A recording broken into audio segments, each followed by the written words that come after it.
فتوی کفر سے لے کر خود کش بمبار کی حد تک پہنچنا، یہ ان کی طرف سے اپنے حملوں کی سختی میں اضافہ ہے یا نہیں؟ اگر ایک تھپڑ سے کام نکلتا ہو تو کوئی گولی نہیں مارتا، گولی سے کام نکلتا ہو تو کوئی بم نہیں پھینکتا۔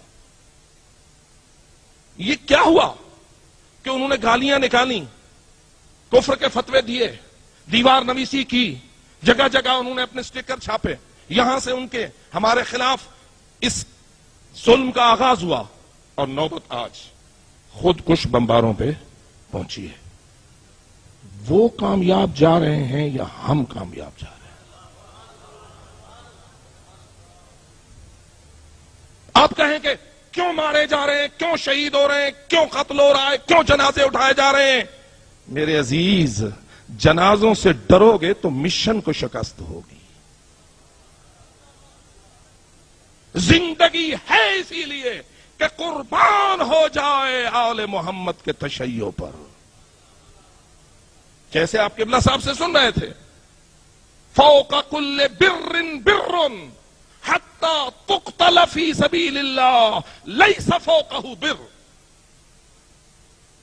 ہر نیکی سے بالا تر ایک نیکی ہے تاکہ تو راہ خدا میں قتل ہو جائے۔ جب اس منزل پہ پہنچ جائے، اس سے اوپر پھر کوئی نیکی نہیں ہے۔ کیا قتل سے ڈریں؟ کیا شہادت سے گھبرائیں اور پھر ہم شیعہ رہیں؟ نہیں نہیں نہیں۔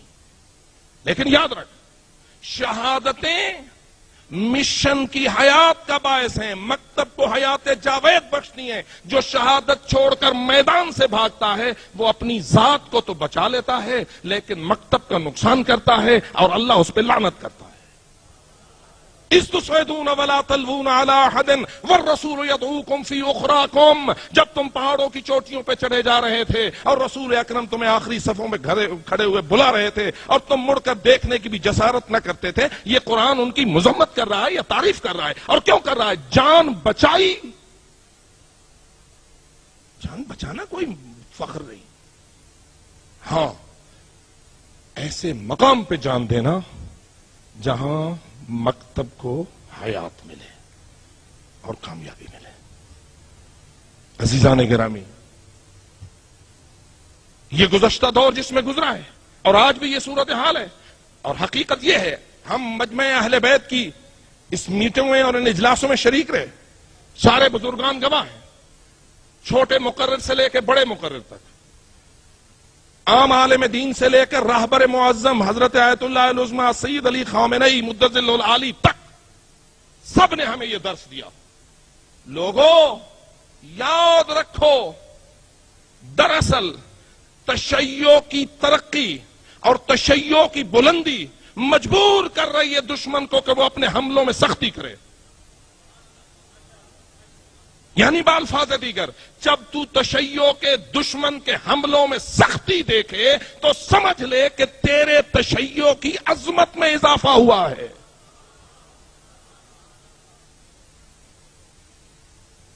امریکہ بیٹھا ہوا اپنے وائٹ ہاؤس میں سب کچھ کر لیتا تھا، لیکن آج اس خبیث ازلی کو اپنی فورسز کو افغانستان میں، عراق میں، خلیج میں ہر طرف لے آنے کی ضرورت کیوں پڑی؟ اور اپنے بچوں کے جنازے واپس وہاں نیو یارک اور واشنگٹن کے ایئرپورٹوں پر قبول کرنے کی ضرورت کیوں پڑی؟ حالانکہ آپ جانتے ہیں کہ وہ لوگ تو زندگی کو سب کچھ سمجھتے ہیں، وہ موت کو تو جانتے ہی نہیں۔ وہ جو کچھ کہتے ہیں وہ کہتے ہیں موت تک تو زندگی، اس کے بعد تو کوئی زندگی نہیں، جینا ہے تو مزے سے جیو۔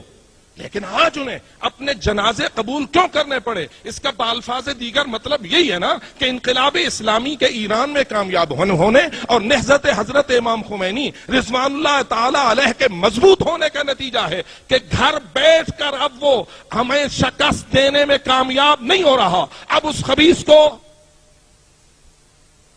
اپنے لشکر اور اپنے اسلحے یہاں لانے پڑے۔ اور اگر ایسا ہوا ہے تو گویا کوئی ہونا جو برز الایمان کلہ الی الکفر کلہ کی تصویر پیش کرے۔